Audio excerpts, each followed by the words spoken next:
I'd been using the same green wool gloves for as long as I could remember. The left thumb had thinned enough for the skin to show through, and the cuff on the right still bore a faint streak of paint from a summer when the porch needed doing. They were warm enough for the short walk from my truck to the community hall, where the winter market was already underway. Inside the tables were dressed with secondhand cloths and the faintest steam from crockpots. I placed my basket on the end of the row next to a woman selling beeswax candles shaped like pine cones. The basket creaked when I set it down. I'd lined it with a flour sack towel that had once been white but was now the color of weak tea. Underneath the towel were 2 pumpkin pies and a row of jars apple butter in squat glass, sealed with dull lids that caught the light in a tired way. I kept my head low, arranging the jars so the labels faced out. The handwriting was mine, the kind you get after years of writing grocery lists on scraps of envelopes. Around me, voices blended into the slow rhythm of the place greetings, prices, polite refusals. From somewhere past the quilt display came Denise Carrington's voice, steady and measured. "It's good to have the Whitaker land restructuring wrapped up," she said to whoever stood with her. "Now it's just getting the east section into Kyle's name." The words landed without ceremony. I kept turning a jar until the label sat exactly straight, though it already was. A man's voice followed low, approving. "About time, isn't it?" Denise gave a small laugh, the kind you offer when something is both inevitable and overdue. "It's been in limbo far too long. This will put it to better use." The beeswax vendor beside me shifted her boxes, metal clasps clicking. I moved a pie forward so it wouldn't get jostled. My gloves stayed on, though the hall was warm. A customer came by, asked if the pies were fresh. I nodded once. He looked at the price tag, then moved on. Denise's voice carried again when the market quieted for a moment. "I imagine Kyle will have the rest sorted by spring." I picked up one of the jars, held it to the light as if checking the seal. The apple butter clung to the glass. There was nothing wrong with it, nothing to fix. Still, I put it back in a different spot. When I packed up an hour later, the towel didn't cover the pies as neatly as before. The basket felt heavier going out than it had coming in.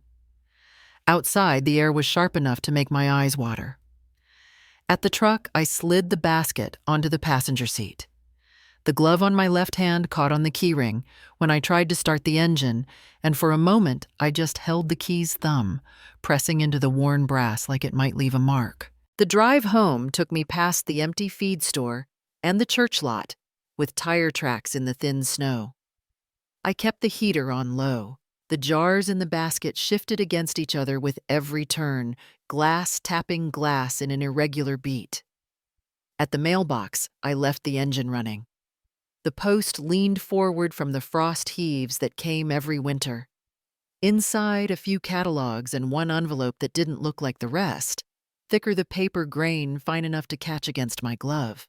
The return address read County Land Records. The seal on the flap was pressed flat, as if whoever closed it hadn't bothered to press hard. I opened it along the edge with my thumbnail. The letter was short. Notification of co-ownership update. It began in heavy type. My name was there and beside it another. The ink was even machine perfect. The space between the two names seemed narrower than it should have been. I read it again, though nothing changed. The wind shifted, lifting the edge of the paper so it tapped against my knuckle. In the distance, a crow moved from one bare tree to another, its wing beats slow. The gate was still open from when I'd left that morning. One hinge had a faint smear of rust, the color of dried blood. I folded the letter along its crease, then again, until it was a square that fit in my palm. I thought about setting it on the passenger seat, but the basket was their pies, sliding slightly with the slope of the road. I slipped the letter into my coat pocket instead, the fabric stiff where the lining had worn through. No one was outside. The yard looked the same, though the shadows had shifted. The air had the thin sound it gets in winter, when every noise travels too far.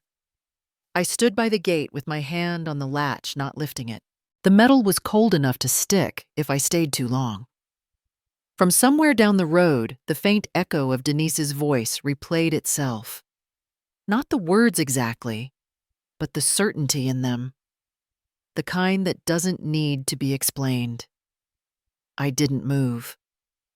The letter pressed against my hip with the weight of something that shouldn't have been mine to carry, though my name was printed clearly on it.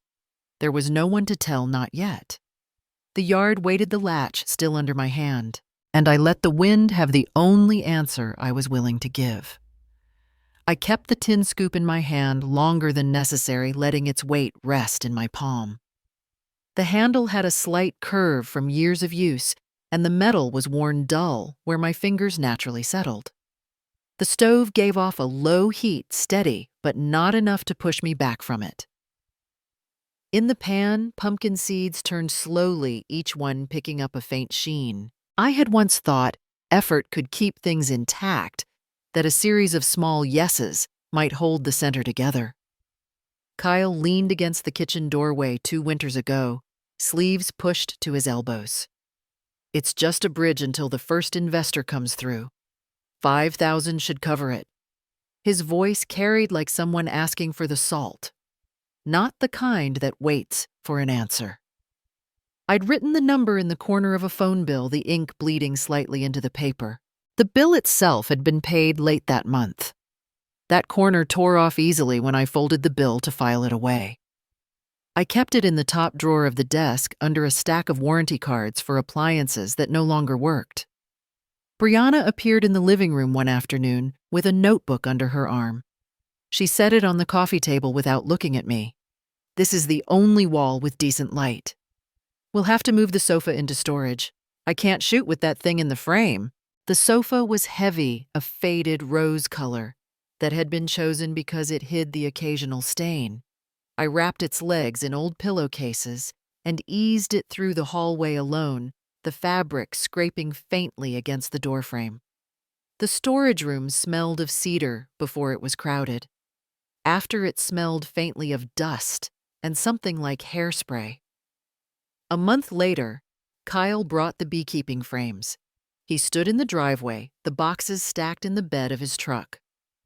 The big shed's perfect, just until the business takes off. The shed door swelled in damp weather. I had to push my shoulder against it to open it wide enough for the boxes. They were gone by the next winter, the corners stained where honey had leaked, but the smell lingered in the air, sweet and tired. At a neighbor's barbecue, Brianna leaned close enough that her earring brushed my arm. "We're talking 7 figures if we do it right." "You'll see." I chewed a forkful of potato salad, swallowing before I nodded. She turned her head toward a friend before my answer could matter. The barbecue was the same one Kyle arrived late to, long after the meat had cooled. "Meetings don't care what day it is," he told someone else at the table. The plate I'd kept warm for him had been scraped clean into the trash earlier that evening. In the kitchen now, the seeds gave a soft hiss in the pan. I stirred them with the back of the scoop, not because it worked better, but because it kept the handle from heating in my hand. The scent was earthy familiar. The phone lit on the counter, the screen bright against the worn laminate. Brianna's name appeared. "Could you take care of the utility bill this month? Easier if it comes from your account." I tapped the edge of the phone with the scoop's handle. A second message followed before the first dimmed. "Kyle's tied up with expansion plans. It's all for the family." One of the seeds jumped out of the pan, landing near the stove's edge. I left it there, the tiny scorch mark. It left, almost invisible. Last summer, Kyle had stood at the sink, tapping a pen against a checkbook I was holding. "You make it harder than it needs to be. You could help us, but you won't." His hands were in his pockets before I could look up. The pen's tip left a small mark on the margin of the ledger, dark against the lined paper. Once during coffee at the church hall, Brianna spoke to a cluster of women with her back half turned to me. "That land's just sitting there. Imagine the return if it worked for us instead." The word sitting stayed with me longer than the conversation, as if motion itself were proof of worth. The seeds in the pan were ready. I tipped them into a ceramic bowl with a chip on the rim, the same chip from the day Kyle unloaded the dishwasher too quickly. He'd brushed it off, called it added character, before setting it back on the shelf. I carried the bowl to the table and set it down next to a folded cloth napkin with a faint coffee ring. The scoop was still in my hand. I could have set it in the sink, but the handle fit too neatly in the curve of my fingers. When Ethan called 2 years ago to tell me he'd passed the bar, Kyle had been in the same room. Law's not the sure bet it used to be, he'd told the air between us. Ethan had paused on the line until I answered for both of us.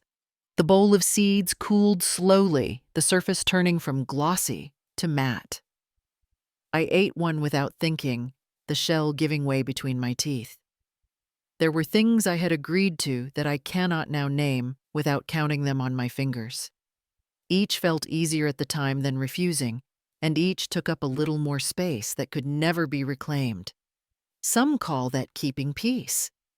I'm no longer certain peace was ever what it kept.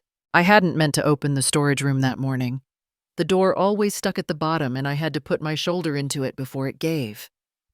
The air inside was still holding the scent of cardboard and something faintly metallic, like coins, left too long in a drawer. I told myself I was looking for Harold's old oil lamp, the one with the dented base. He had kept it on his side of the bed, turning the wick down until only a narrow flame remained. I remembered the way the light would catch the edge of his wedding ring as he closed the book he'd been reading. The shelves were lined with boxes of varying sizes, some labeled in marker that had faded to a greenish gray.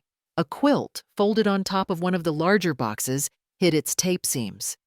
I pulled it back and touched the tape. It peeled away without resistance, crumbling in my hands. The first thing inside was a birthday card. Heavy cardstock, pale gold edging the kind sold in packs. Inside, the words were printed Kyle and Brianna in looping script done by machine. No date, no message, no handwriting at all. The edges of the card were curled, and the faint smell of perfume clung to the paper. Beneath it, a photograph from a cafe opening. Brianna in a crisp white blouse, Kyle beside her, both holding a pair of oversized ribbon-cutting scissors.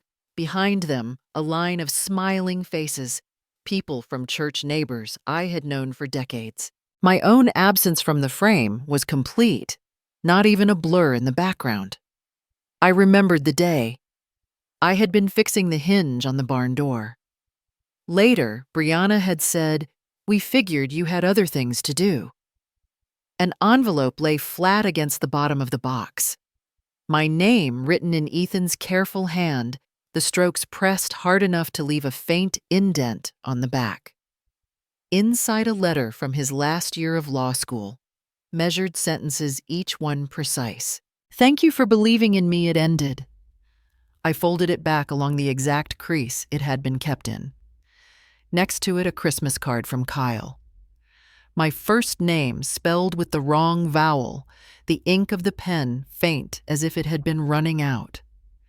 The inside held a brief wish written at a slant, the spacing uneven. I sat on the overturned milk crate Harold had once used as a seat when sharpening tools. The plastic was cool under my hands, the edges worn smooth. From the hallway, in another time, I could hear Brianna's voice on the phone. "She's not really the type for these events. It's simpler not to involve her." The pause that followed had felt deliberate, as though she wanted whoever was listening to understand it as fact. I had been holding the handle of the kettle, then the steam slipping out and touching my skin. When Ethan passed the bar, I called to tell Kyle. "It's not like the old days," he replied. "Being a lawyer doesn't mean what it used to." The words had arrived without warmth, as if achievement were a thing to keep at arm's length. I lifted another photograph from the box. Thanksgiving, 6 years ago. The table crowded with dishes, chairs drawn close. My place was empty. I had been in the kitchen carving the turkey, my back to the noise in the dining room. The carving knife had left a thin groove in the cutting board, a mark I still see when I use it. Underneath that, there was a card with no signature, only a printed quotation about perseverance. The back bore the logo of a real estate agency. I turned it over again, as though handwriting might appear if I looked long enough. The light from the small, high window cut across my hands. It showed the faint flour dust under my nails that never seems to scrub out entirely in winter. I brushed it against the seam of my skirt, leaving a pale trace. At the bottom of the box, I found an old grocery list in my handwriting. The paper had been folded around something else, a photograph I didn't recall ever seeing. Kyle, at about 12, standing beside Harold in front of the north field. Both squinting toward the camera, the light behind them making their outlines sharp. Harold's arm was almost, but not quite, around his son's shoulders. The list still clung to the photograph, a corner stuck with some old residue. On it, in between flour and lamp oil, I had written, "Ask Kyle about grades." I didn't remember if I ever had. From the other side of the room, I thought of the conversation at church when Mrs. Campbell had asked Brianna if I'd be attending the town fundraiser. She wouldn't enjoy it, Brianna answered for me.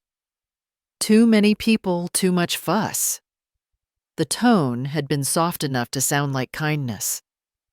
I put the grocery list and the photograph back into the box. The lamp I had come for wasn't visible. Maybe it was here, buried in another box, under other things that had been kept but not given. I placed the lid on the box and pressed the corners until they aligned. A thin layer of dust clung to my fingers, settling into the creases of my skin. I didn't take anything with me. There was no reason to place these things somewhere more visible. Their meaning had already been decided without me. I rested my hands on my knees, feeling the crate edge through the fabric of my skirt. And I let the thought settle that in Kyle's mind, my name might hold no more weight than ink on a line waiting to be replaced. It's the way some visits begin with noise and others with a kind of practiced quiet. This one had both. The crunch of gravel came first, fast enough to make the dog lift his head in the corner. Then the soft, measured knock 3 times, as if announcing they were here for business, not company. Kyle stepped in without removing his coat. Brianna followed, her perfume hanging in the cold air between us. The scarf around her neck still held the outside chill, but her smile was already warm enough to pass for affection. They didn't ask Ed to sit. Kyle moved to the kitchen table, the one Harold built from maple slabs, and set down a folder thick enough to bow under its own weight. Brianna placed her tote on the chair beside her, the leather straps creasing against the wood. "We just came from the project office." Kyle began, spreading the folder open like a menu. "They need a signature today. If we don't send it back by this afternoon, the slot is gone." Brianna slid into the chair opposite me, folding her hands neatly. "It's just paperwork, nothing to stress over. You don't even need to read every word, trust us." The coffee in my mug had cooled, a thin layer floating on top. I nudged it back from the edge of the table so it wouldn't touch their documents. Kyle clicked a pen twice. "It's all lined up. This is the final step. No one else can get in if we sign now." I kept my fingers flat on the table. "What exactly is it?" Basically, Kyle said, "Joint authorization for the east section. That way, the land works for all of us. A win-win." Brianna leaned forward, her bracelets shifting with the movement. "It's better this way, Mother. You won't have to bother with surveys or repairs. We'll handle it." The way her palm rested on the pages reminded me of someone shielding playing cards from view. A faint smudge of coral lipstick marked the rim of her travel cup. Kyle pulled a page forward, turning it so the signature line faced me. "Right here," he tapped.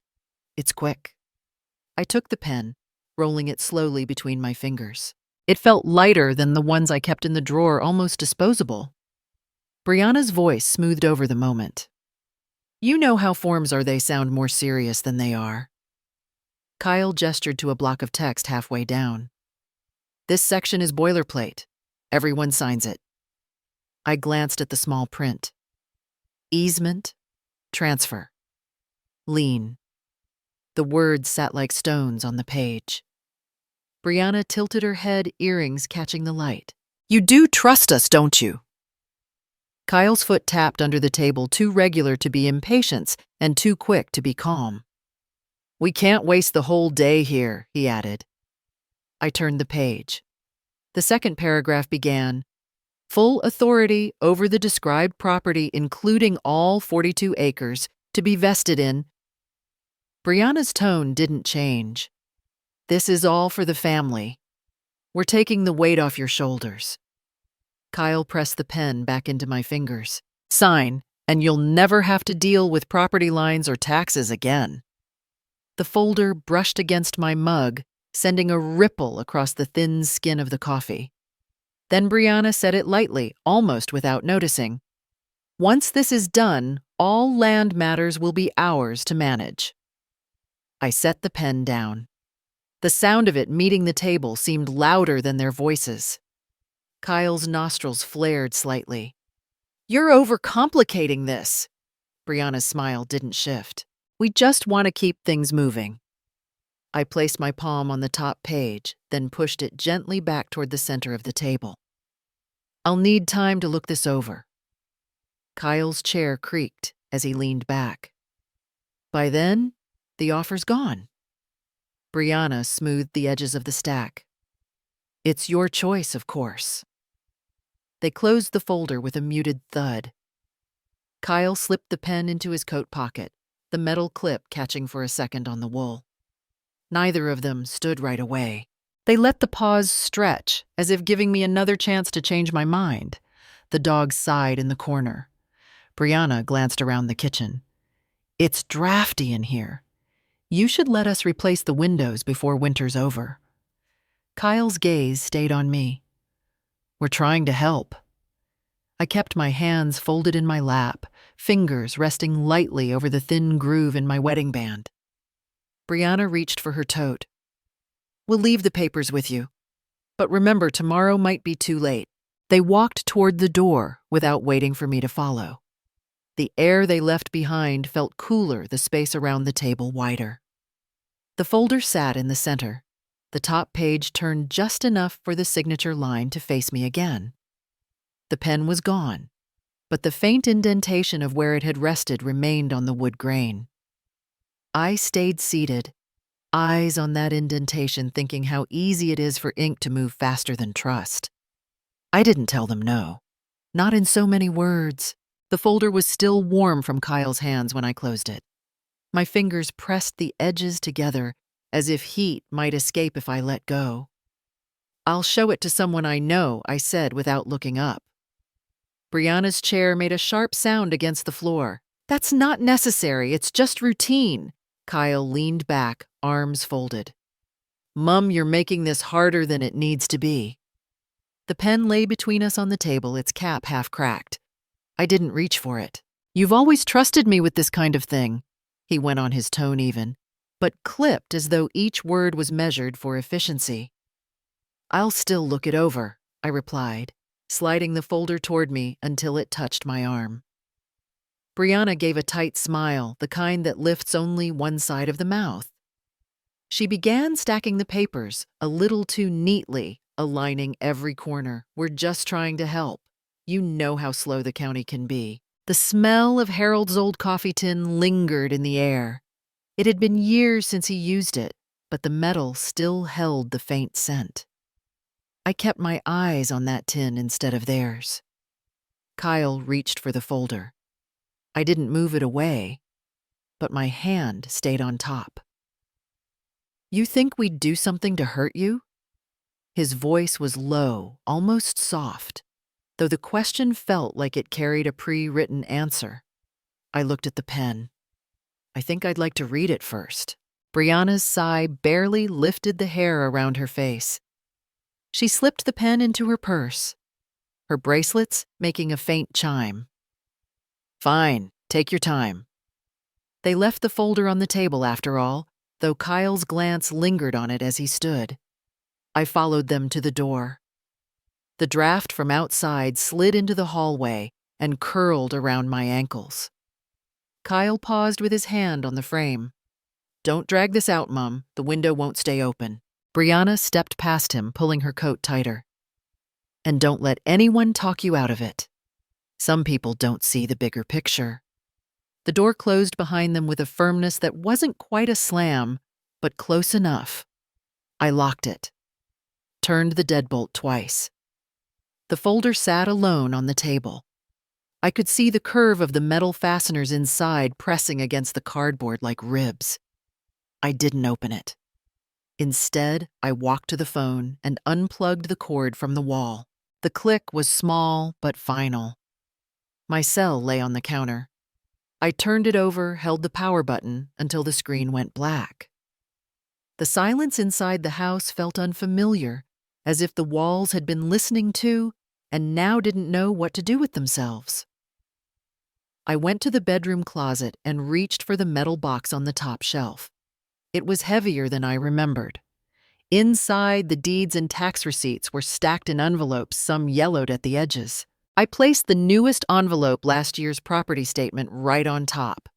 Then I locked the box and slid it to the far back of the shelf. In the kitchen, I wrote on a piece of paper, "No visitors without an appointment." I taped it to the inside of the glass on the back door. The handwriting looked steadier than I felt. The kettle still held half-warm water from earlier. I poured it into a mug and sat at the table, the folder beside me unopened. I remembered Kyle at 12 standing in this same kitchen with a baseball glove tucked under his arm, asking for $5 to buy a soda and a snack before practice. I had given him 10. In case someone else forgets their lunch, I'd told him. He had grinned, promising to pay me back someday. The steam from the mug clouded my glasses. I removed them, letting the blur take over the edges of the room. The front gate creaked in the wind. I pictured the truck pulling away earlier, Brianna adjusting the mirror without looking at me. The mug cooled in my hands. I drank anyway, the taste flat, but grounding. I had not raised my voice. I had not told them what I suspected about those pages. I had not accused, nor demanded. That would come later if it had to. On the counter, the folder waited. I touched the corner with one finger enough to feel the slight grit where cardboard had worn smooth over time. I thought of Harold's way of dealing with things slower than most, deliberate, never showing his hand until the last card was needed. In the hallway, the unplugged phone sat quiet. The paper on the back door fluttered when the heater kicked in the tape holding. My hands rested flat on the table, one on either side of the folder. There was no rush to open it now. Not yet. I didn't pack much, just enough to make it look temporary. Martha opened the door before I could knock twice. "You're early," she remarked, stepping aside without asking for a reason. Her cabin smelled faintly of cinnamon and old cedar. The air felt slower here. I put fresh sheets on the bed in the back. She continued, her voice more practical than warm. "You'll be fine for a few nights." I left my small bag near the kitchen table. "It's only until things settle." "You've been saying that for years," she replied, wiping her hands on a faded towel. The bedroom was small. The quilt on the bed had a stitched pattern of geese in flight. A single window framed the frozen lake, the surface dull under a thin veil of frost. I placed my bag on the chair, the legs uneven on the wooden floor. From the kitchen, the oven door clicked shut. "Apple pie. Eat it while it's warm," Martha called. I sat across from her, the plate between us. The crust flaked when I cut into it, steam rising like breath in winter. "You finally let them push you out?" she asked, not looking up from her own slice. "I'm just giving everyone space," I said, the fork light in my hand. "That's not what it sounds like," she muttered. The lake outside was still. Even the pines along the shore seemed frozen mid-whisper.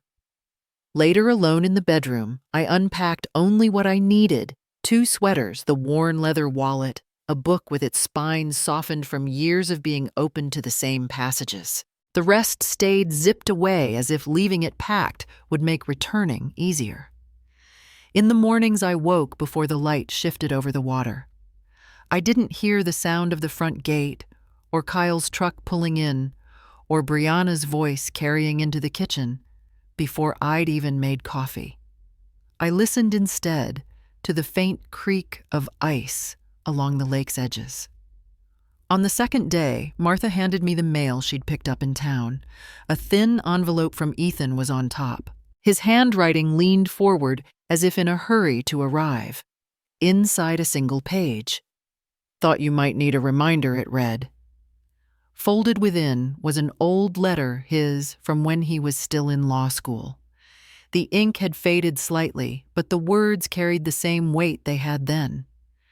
Gratitude for dinners I'd made when he couldn't afford much. The way he'd thanked me for making a stranger feel like part of the family.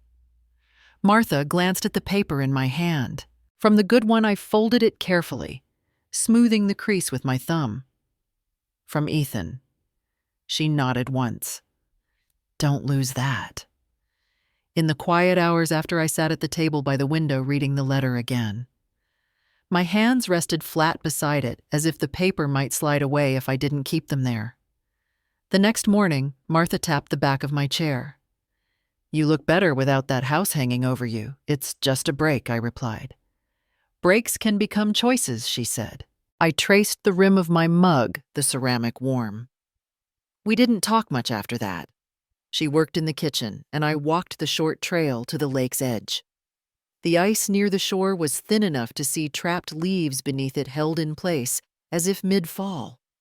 In the evenings, I read by the lamp near the bed. The light was softer than at home, where the bulbs were too bright and too many. Here, shadows stayed where they belonged. One night, Martha stood in the doorway with a folded blanket. "Don't freeze," she remarked, setting it on the chair. "I'm fine." She gave me a look. Fine is what people say when they've given up explaining. The blanket stayed on the chair untouched, though I reached for it once when the wind pressed against the cabin walls. On the fourth morning, I poured coffee into a chipped mug Martha kept for guests. The steam rose in a thin line, disappearing into the cold air of the kitchen. She leaned against the counter. "Are you going back?" I didn't answer right away. "Because if you do," she went on, "they'll think this was just you cooling off. They won't change." I set the mug down. "I'm not deciding that today." She shrugged. "Then you're deciding not to go. For now." Outside, the sun found a gap in the clouds, laying a strip of pale light across the lake. The ice caught it, reflecting more than it gave. I thought about Ethan's letter, folded in the inside pocket of my sweater, about the way his words felt heavier than the paper they were written on. The wind rattled the loose pane in the bedroom window. I stayed seated, watching the light move. I've learned that when people return, it's rarely for the reasons they claim. The phone buzzed against the table, its rhythm sharp enough to rattle the teaspoon in the saucer. I didn't move at first. The name on the screen was Brianna's. I let it blink until the call stopped. The message followed almost immediately. "We need to finalize the land this week, Mom. Don't let this opportunity slip away." Before I could set the phone down, another call came. Kyle this time. His voice, when I answered, had the weight of an instruction disguised as reassurance. "Don't make this harder than it needs to be. Just sign it, and we can move on." The call ended without space for my reply. I stared at the black screen, its surface reflecting the faint outline of my face, softened by the lamp's light. I placed the phone beside the folded grocery list I'd been pretending to study. The list had 3 items written in my own hand. Flour matches tea. The pen had blotted slightly on the last word, leaving a dark spot that drew my eye more than the letters themselves. I picked the phone up again, not to answer them, but to scroll to a different number. Ethan. The line crackled, then his voice. What's going on? They're pushing for my signature again. They won't say exactly what it's for, only that it's urgent. He was quiet long enough that I could hear pages turning on his end. What's their angle? They keep talking about a closing window. No details, no copy of the papers. That's deliberate. His tone had no room for doubt. It sounds like a disguised transfer. If you sign, you might not own that land by the end of the week. I tightened my grip on the phone. It's the same piece they were after before. Probably more. Mom, you can't sign anything. Not one sheet of paper. Not even something that looks harmless. I can handle. You've handled too much already. The firmness in his voice was quieter than Kyle's, but it left no space to push back. I'm coming home. 2 days. Don't meet them until I get there. I let the silence stand my gaze drifting to the chipped rim of the mug on the counter. The flaw had been there for years, never fixed, never thrown away. Keep the doors locked, he added. I'm not at the house. That's even better. Don't tell them where you are. Not even if they show up with a story. After he hung up, I left the phone on the table beside an unopened letter he'd sent years ago. The paper had absorbed the faint cedar scent of the drawer it had been kept in, and just holding it made the kitchen seem less hollow. The clock in the corner ticked past 3 before Martha came in from the porch, brushing snow from her sleeves. You've got that look, she said, hanging her coat. They're circling again. She set her gloves on the chair. They always return when there's something left to take. I didn't answer. You called Ethan yes. Then let him handle the rest. She unwrapped her scarf, slowly, letting it slide over the chair back until the fringe touched the floor. You don't owe them another round. I moved the mug away from the edge of the table, not because it was in danger of falling, but because it looked as if it could. The rest of the afternoon, I left the phone face down. Still, I could feel the muted hum each time a message arrived. I imagined the words before reading them. We're just trying to help. You're overcomplicating this. Time is running out. The sentences would be lined with urgency, smoothed over with familiarity, and edged with the kind of pressure that felt almost like care if you didn't look too closely. By dusk, the lake outside had taken on a dull pewter glow. Martha lit the lamp over the table, its light pooling over the grocery list, the letter, the phone. She set 2 bowls of soup down, the steam curling between us. Eat. You'll need it. I'm fine. Fine doesn't stop the cold. She pushed the bowl closer. The soup was warm, but I noticed the spoon's handle was slightly bent enough to catch against my finger each time I lifted it. When the bowls were empty, she gathered them without asking. They'll try before your son gets here, she said over her shoulder at the sink.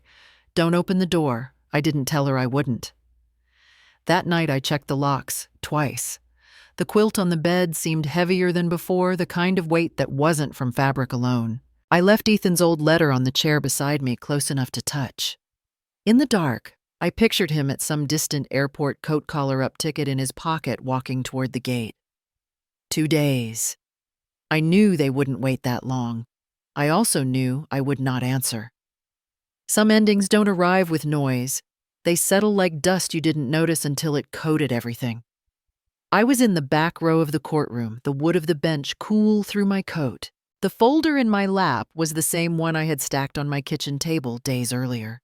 My fingers rested on it, not to protect the papers, but to keep them from slipping into my view again. Kyle sat ahead, Brianna beside him. His tie was knotted too tight. I could see the crease where his shirt collar pinched the skin. She leaned in toward him at intervals, her lips moving just enough for me to know the words weren't for anyone else. Ethan was on my right, his pen poised above a legal pad that he'd already filled with dates and underlined phrases. He didn't look at me, not out of distance, but because he knew I didn't need it. When the judge read the decision, it was in the same tone she'd used for the case before ours. No emphasis, no weight on any one word. It was just language, yet each syllable marked a line I could never uncross. The petition to transfer authority over my land was denied. Their claim of prior agreement was dismissed. Brianna's shoulders stiffened before she whispered to Kyle, so much for trusting her to be reasonable. Ethan's pen paused. Kyle didn't turn around. We could have had it all settled if she'd just signed when we asked. Their voices carried in the space between cases, being called the murmur of lawyers and clerks filling the air, but never fully drowning them out. The bailiff's shoes tapped once, twice against the floor as people began to stand. I didn't move. Brianna looked back at me for the first time. You've made this harder than it needed to be. I thought of the masking tape labels on my deeds, the chipped rim of Harold's mug, the empty peg on the coat rack. All the small things they had never noticed because they weren't looking for anything they couldn't own. Ethan gathered his papers into a precise stack, slid them into his bag, and waited. His stillness was the only permission I needed to rise. Outside, the air felt sharper, though I couldn't tell if it was colder or if I was just breathing differently. Reporters from the local paper were across the street, but none approached. To them, this wasn't news.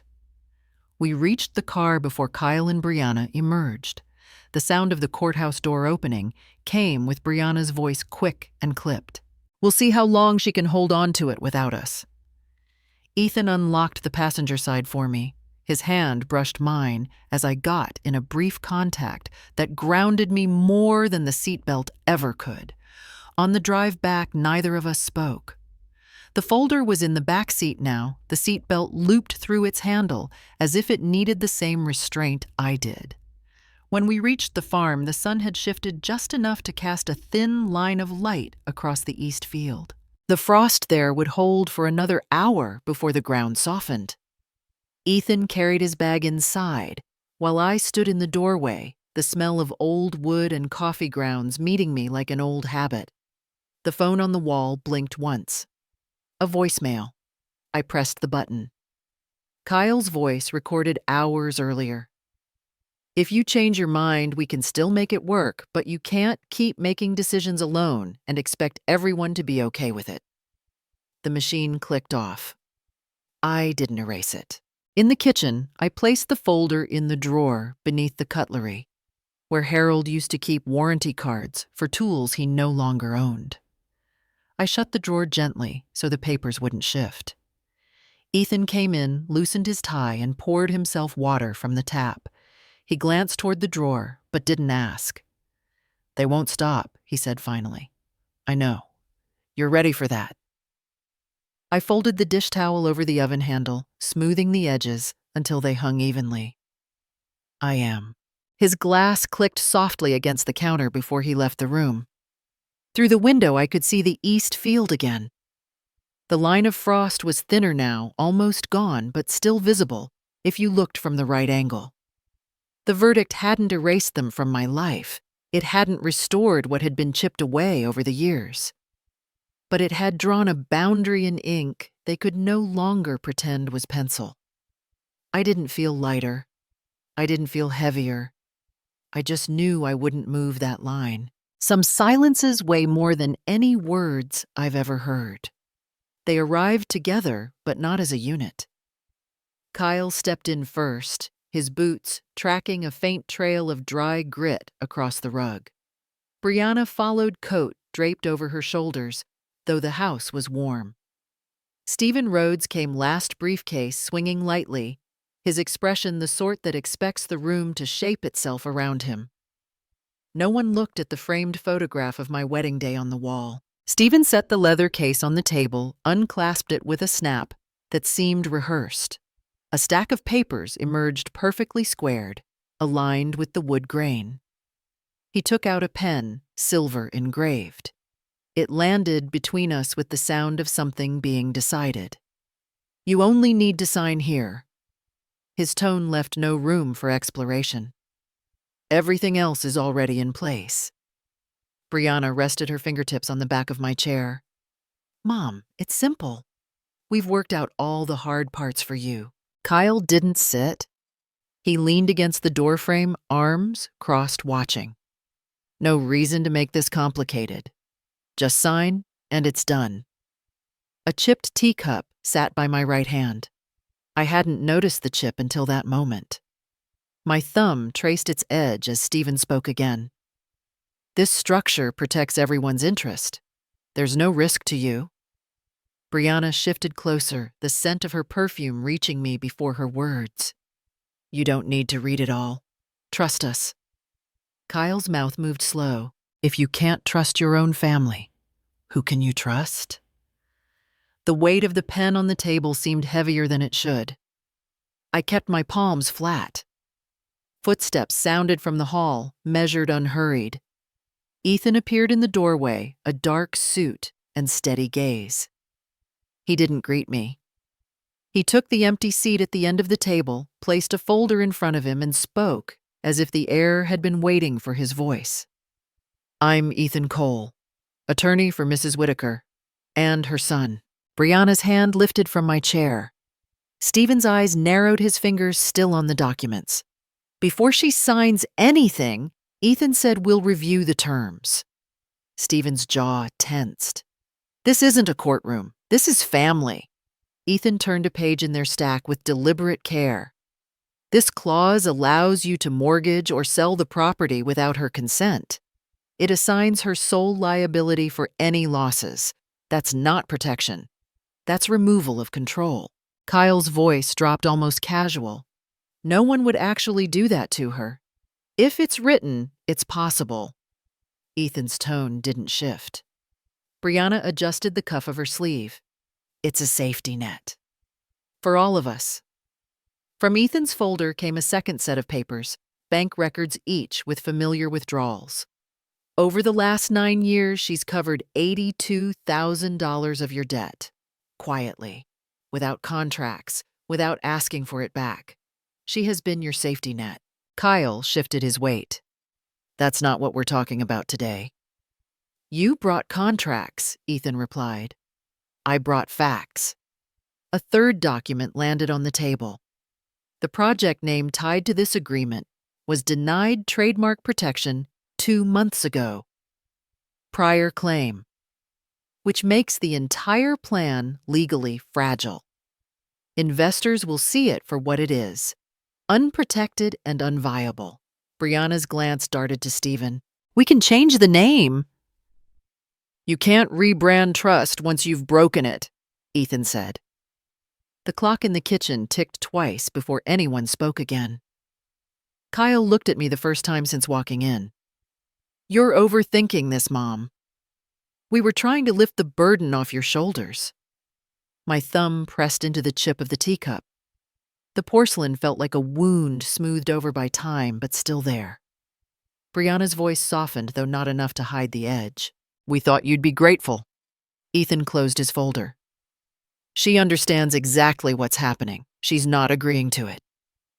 Stephen gathered the documents with quick, precise motions. The silver pen disappeared into his inner pocket. Kyle's chair scraped as he stepped back. Brianna straightened. Smoothing her skirt, eyes fixed somewhere over my shoulder. "This ends here," I said, my voice level. "I will not sign." There was no argument. Only the sound of the front door opening, the faint rush of cold air, and then it closing again. Ethan remained seated. I lifted the chipped cup, noticed the tea had gone cold, and set it back down. Some silences are not empty. They're the shape of something that's finally been removed. I never noticed how the kettle's whistle changes once it's been used for years. The sound is softer now, like it's tired, but unwilling to stop. I wait for it without rushing, my hands resting on the counter, the porcelain mug already waiting. The mug has a faint chip near the handle, a mark from the day Harold dropped it while trying to fix the back door. I've never thrown it away. Some things earn their place by simply staying. The coffee blooms in the mug, dark and steady, the steam curling into the air. I set a plate on the table, white porcelain with a thin gold rim, the same plates my mother-in-law gave me when I married Harold. One of them has a faint spider crack under the glaze. I place 2 slices of the apple pie I baked yesterday, not because I expect company, but because it feels right to start the morning with something complete, even if it's only for me. From the open window, a chill drifts in, carrying the smell of damp earth. Last night's rain left the world muted, the colors deepened. Somewhere beyond the barn, a rooster calls out. I don't hurry to answer the day. The field will wait. The work will wait. For the first time in years, nothing feels like it's waiting on me. Ethan is still upstairs, though I've heard him pacing for the past hour. He has a habit of reading through documents while walking pen in hand. Yesterday, he finished drafting the framework for the family trust. He told me without ceremony that this would mean the land could never be mortgaged, sold, or touched without my approval. It'll outlive both of us, he murmured, almost to himself, and I understood it wasn't just about the land. He joins me in the kitchen, hair slightly disheveled tie draped over his shoulder instead of around his neck. You should sign these today. He places a folder near the pie. I glance at it, then back at my coffee. What's in it? Protection, he answers simply. And Harold's name. Front and center. We sit without filling the silence. He pours his own coffee black and cuts himself a slice of pie without asking. That's how I know he's settled in. For years, I made room for people who never made room for me. Now I don't have to invite him twice. On the second page of the trust papers, Harold's name is printed in bold letters under the title, Founding Trustees. My fingers rest on it for a moment longer than necessary. I think of his old leather boots, the ones by the back door that no one had the heart to throw away. They've gathered dust, but they stand the same as he left them. You don't have to keep the boots, Ethan says, following my gaze, even though he can't see them from here. I know I fold the paper back over, but they've stayed this long. Outside, the first sunlight catches on the wet grass, throwing shards of gold across the yard. I take my cup to the porch.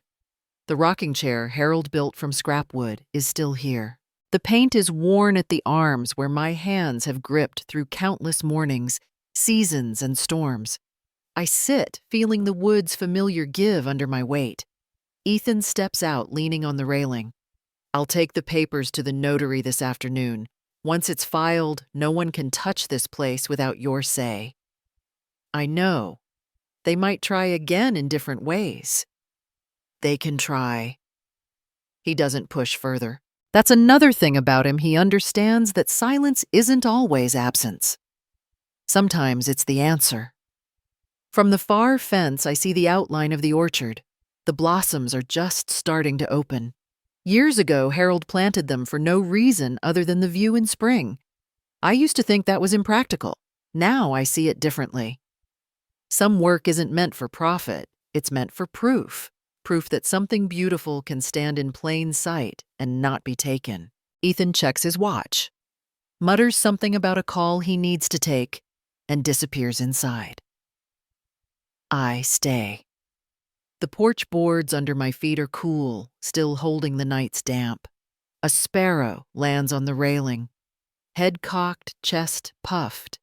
Its feathers are ruffled from the wind, yet it doesn't seem to mind. I think about how many mornings I spent trying to prove I was worth listening to, worth trusting, worth keeping, and how easily that effort was treated like obligation by the people who took most and returned little. I think about the pen Stephen Rhodes slid across the table, and how light it felt in my hand compared to the weight it carried. The trust papers rest on the table inside. Ethan will handle the filings. I will handle the living.